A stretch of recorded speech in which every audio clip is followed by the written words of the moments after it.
Hi எல்லாருக்கும் வணக்கம். நம்ம அழகே அழகு சீரியலில் தங்கராஜுக்கும் பாக்கியராஜுக்கும் சண்டை வரப்போகுது. நீ எப்படி சந்தோஷமா இருக்கன்னு நான் பார்க்குறேன்டா அப்படின்னு தங்கராஜ் முடிவெடுக்க போகிறாரு. இன்னைக்கு என்ன நடந்துச்சு?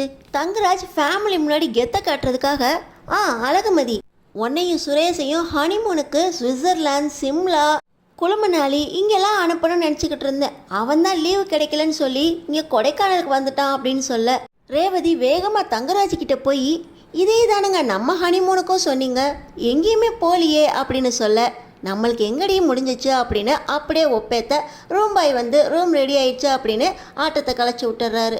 ஹோட்டல் சீனரியில் தங்கராஜ் ரேவதி தனியாக நிற்கும் போது பக்கத்தில் போய் நின்று ரூம் பாய் நம்மளோட எல்லா பொருட்களையும் ரூமில் கொண்டு போய் வச்சிட்டாரு அப்படின்னு சொல்ல ரேவதி அப்படியாங்க, நான் போய் எல்லாத்தையும் கபோர்டில் அடுக்கி வச்சுட்டு வரட்டா அப்படின்னு கேட்க நம்ம தங்கராஜ் வீட்லேயே அதே தாண்டி செய்கிற, இங்கே வந்து அதையே செய்யணுமா?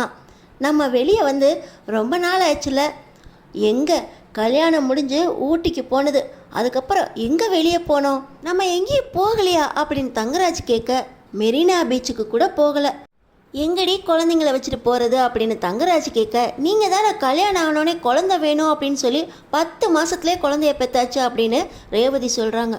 ஆமாம், தங்கராஜுக்கு 10 மாதத்துல குழந்தை பிறக்க வேண்டாமா அப்படின்னு தங்கராஜ் சொல்ல நம்ம ரேவதிக்கு வெக்கம் வந்துடுது. இப்போ தங்கராஜ் நீ ரொம்ப அழகா இருக்கடி அப்படின்னு சொல்ல நான் எப்போவுமே அழகுதான் அப்படின்னு ரேவதி செலுத்துக்கிறாங்க. கரெக்டாக இந்த லவ் சீனில் தங்கராஜுக்கு கால் வர டேய் அவனை நான் பார்த்துக்கிறேன்டா, எதுவும் ஃபோன் பண்ணாதீங்கன்னு சொன்னால் இந்த பஞ்சாயத்தை கூட தீர்க்க முடியாதா அப்படின்னு ஃபோன் பேசிக்கிட்டே போக இனிமேல் அவ்வளோதான், ஃபோனை எங்கே கீழே வைக்க போகிறாரா அப்படின்னு ரேவதி தங்கராஜையை பார்த்துக்கிட்டு இருக்க. இன்னொரு பக்கம் பார்த்தீங்கன்னா நம்ம அழகுமதியும் சுரேஷும் ஒரே ரூமில் இருக்காங்க. சுரேஷ் அழகுமதியை பார்த்துக்கிட்டே அவரோட ட்ரெஸ்ஸை எடுத்துக்கிட்டு அழகுமதி போகிறாங்களா என்ன அப்படின்னு பார்த்துக்கிட்டே அவர் பாத்ரூம் போய் குளிச்சுட்டு ட்ரெஸ் மாற்றிட்டு வந்துடுறாரு. ஆனால் அழகுமதி அதே கட்டிலே உட்காந்துருக்க. நீ ட்ரெஸ் சேஞ்ச் பண்ணலையா அப்படின்னு கேட்க அப்புறமா பண்ணிக்கிறேன் அப்படின்னு அழகுமதி சாஃப்டாக பதில் சொல்கிறாங்க. காஃபி டீ ஏதாவது குடிக்கிறியா அப்படின்னு சுரேஷ் கேட்க இல்லை வேண்டாம் அப்படின்னு அழகுமதி சொன்னாலும் இப்போ நம்ம சுரேஷ் நேராக போய் ஃபோன் கால் பண்ணி 2 காஃபி அப்படி ஆர்டர் பண்ணுறாரு. நம்ம அழகுமதி சுரேஷ் 2 காஃபி ஆர்டர் பண்ணுறாரு அப்படின்னு அவங்களே ஆர்வமாக பார்க்க காஃபி வர்றதுக்குள்ளே நம்ம அழகுமதியும் போய் ஃப்ரெஷ்அப் ஆகிட்டு வந்துடுறாங்க. இப்போ நம்ம சுரேஷ் ரேடியோவில் பாட்டு போடுறாரு. மின்னலை படத்துலேருந்து வசீகரா பாட்டு ஓடுது. இந்த பாட்டை கேட்டுக்கிட்டு இருக்கும்போதே காஃபி வர நம்ம அழகுமதி எந்திரிச்சு போய் 2 காஃபி வாங்கிட்டு வந்து ஒன்றை சுரேஷ்க்கு கொடுத்துட்டு இன்னொரு காஃபியை தான் குடிக்க உட்கார இப்போ நம்ம சுரேஷ் நீ வா அப்படிங்கிற மாதிரி பால்கனியில் போய் நின்று காஃபி குடிக்கிறாங்க. ஆனால் நம்ம அழகுமதி அங்கே சுரேஷ்கிட்ட எந்திரிச்சு போகலை. 2 ஜோடியை காட்டியாச்சே, 3வதாக இருக்கிறது நம்ம அழகு மலரும் பாக்கியராஜும்.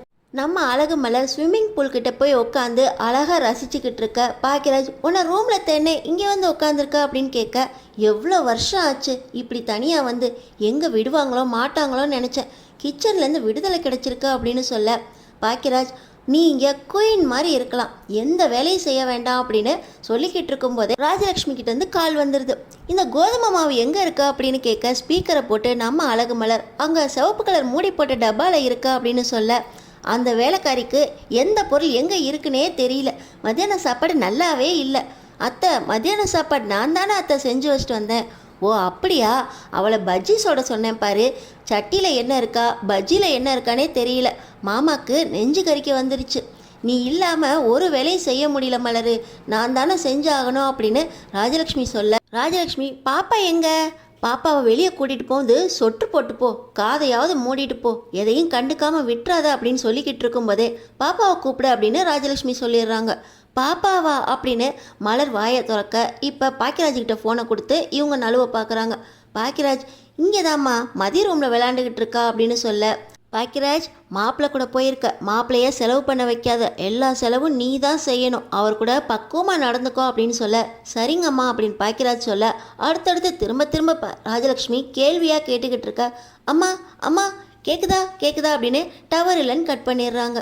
இப்போ பார்த்தீங்கன்னா ராஜலக்ஷ்மி நம்ம ரேவதிக்கு கால் பண்ணுறாங்க. ரேவதி நம்ம தங்கராஜ் பக்கத்தில் ஃபோன் பேசிக்கிட்டு இருக்கார் பார்த்தீங்களா, தங்கராஜ் அவர் பக்கத்தில் வந்து நிற்கிறாங்க. ராஜலக்ஷ்மி கால் வந்தோடனே ரேவதி காலை எடுக்க தங்கராஜ் நீ இரு நான் வெளியே போய் பேசுகிறேன் அப்படின்னு அவர் கிளம்பி போகிறாரு.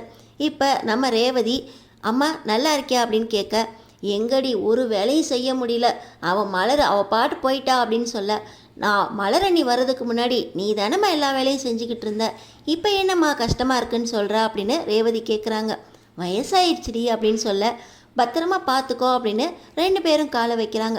நைட் ஆயிடுது. கேம்ப் ஃபயருக்காக ரேவதி, நம்ம பாக்கியராஜ், மலர், மதி எல்லாரும் ஒன்றா உக்காந்து ரேவதி மதிக்கிட்ட, நீ கம்ப்யூட்டர் ப்ரொஃபஸராக தானே இருக்க அப்படின்னு கேட்க, ஆமாம் சின்ன வயசுலேருந்தே ஆசை அப்படின்னு மதி சொல்கிறாங்க. பரவாயில்ல, நீயாவது நினச்சதை சாதிச்சிட்டா அப்படின்னு ரேவதி மதியை பாராட்ட, இப்போ நீங்கள் என்ன படிச்சிருக்கீங்க அப்படின்னு மதி கேட்குறாங்க. மலர், நான் டிகிரி முடிச்சிருக்கேன்னு சொல்கிறாங்க. ரேவதி, நானும் டிகிரி தான் முடிச்சிருக்கேன் அப்படின்னு சொல்கிறாங்க. இப்போ பாக்கியராஜ், ரேவதி ரொம்ப நல்லா படிப்பா, ஸ்கூல் காலேஜ் எல்லாத்துலேயுமே அவள் தான் ஃபஸ்ட்டு அப்படின்னு பாக்கியராஜ் பாராட்ட, நீங்கள் ரெண்டு பேரும் நல்ல பாண்டிங்கோ அப்படின்னு கேட்க, எல்லாத்தையுமே நான் அண்ணன்கிட்ட தான் சொல்வேன். அண்ணன் நான் எவ்வளோ படிச்சிருந்தா ஆசைப்பட்டதை எல்லாம் படிக்க விட்டுருக்கோம், கல்யாணம் ஆயிடுச்சு அப்படின்னு சொல்ல, வேலைக்கு போகலாமே அப்படின்னு மதி கேட்குறாங்க. வேலைக்கெல்லாம் விட மாட்டாங்க, கல்யாணம் ஆயிடுச்சு அப்படின்னு ரேவதி சொல்ல, இன்னொரு பக்கம் பார்த்தீங்கன்னா நம்ம சுரேஷும் தங்கராஜும் தண்ணி அடிச்சுக்கிட்டே, பாருடா உங்கள் அண்ணன் எப்போ பார்த்தாலும் தங்கச்சி கூடயும் பொண்டாடி கூடயுமே கதை பேசிக்கிட்டு இருக்கான், ஆம்பளைங்களோட பேச மாட்டானா அப்படின்னு கேட்க, நீங்கள் தான் அண்ணன் கூட பேச மாட்டீங்களே, அதுக்காக பொண்ணுங்களோடையவா பேசிக்கிட்டு இருப்பான் அப்படின்னு தங்கராஜ் கேட்க, இன்னசென்ட்டாக பேசிக்கிட்டு இருக்காரு மாமா அப்படின்னு சுரேஷ் சொல்லிக்கிட்டு இருக்காரு. அடுத்து கேம்ப் ஃபயரில் எல்லாரும் ஒன்றா கூடி பாட்டு பாடி டான்ஸ் ஆடி சந்தோஷமாக கதை சொல்லி கேம்ப் ஃபயர் முடிய போகுது. கேம்ப் ஃபயர் முடிஞ்சதுக்கப்புறம் நம்ம தங்கராஜ் பாக்கியராஜை பற்றி மறுபடியும் சுரேஷ் கிட்ட பேச, நீங்கள் அண்ணன் கூட பேசுறது இல்லையே, ரெண்டு பேரும் பேசினா நல்லா இருக்கும் அப்படின்னு சுரேஷ் சொல்ல, சரி போய் உங்கள் அண்ணனை கூட்டிகிட்டு வா அப்படின்னு தங்கராஜ் சொல்கிறாரு. ரெண்டு பேரும் சமாதானம் ஆகிட்டா நல்லா இருக்குமே அப்படிங்கிற எண்ணத்தில் சுரேஷும் பாக்கியராஜை கூட்டிகிட்டு வர, பாக்கியராஜ் கிட்ட நீ ஏன் என் தங்கச்சியை கல்யாணம் பண்ணிக்கலாம் அப்படின்னு கேட்க, நம்ம பாக்கியராஜ், எனக்கும் மலருக்கும் காதல் வந்துருச்சு, வீட்டில் சொன்னோம், அவங்க தான் உங்கள் தங்கச்சியோட கல்யாணம் ஏற்பாடு பண்ணிட்டாங்க, அதனால தான் நான் மலரை ஓடி போய் கல்யாணம் பண்ணிக்கிட்டேன், அதுக்குள்ளே உங்கள் தங்கச்சிக்கு இப்படி ஆகும்னு நான் எதிர்பார்க்கவே இல்லை, என்னை மன்னிச்சிருங்க, எதிர்பார்க்காம நடந்துருச்சா அப்படின்னு தங்கராஜ்கிட்ட பாக்கியராஜ் கையெடுத்து கும்பிட்டு மன்னிப்பு கேட்குறாரு.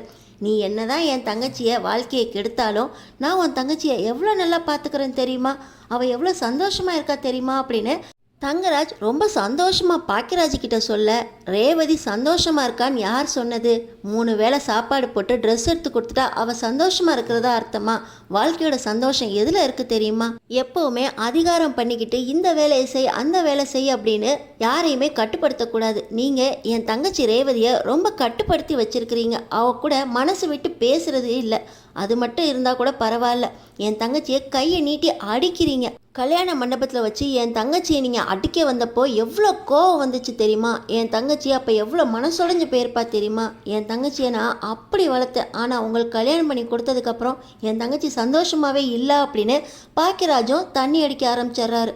ஆனால் பாக்கியராஜ் மேலே தங்கராஜுக்கு பயங்கர கோவம் வந்துடுது. ஏன் பொண்டாட்டியை நான் சந்தோஷமாக வச்சுக்கலாம் அப்படின்னு சொல்கிறதுக்கு நீ யாருடா, உன்னை நான் பார்த்துக்கிறேன்டா, நீயும் மலரும் எப்படி சந்தோஷமாக இருக்கீங்கன்னு நான் பார்க்குறேன் அப்படின்னு தங்கராஜ் ரொம்ப கோவத்தோட ரூமுக்கு போய் யோசிக்க, பாக்கியராஜையும் மலரையும் தங்கராஜ் பழி வாங்க போகிறாரா. அடுத்தடுத்து என்ன நடக்க போகுதுன்னு தெரிஞ்சுக்கிறதுக்கு நம்ம சேனலை சப்ஸ்கிரைப் பண்ணி தொடர்ந்து பாருங்கள்.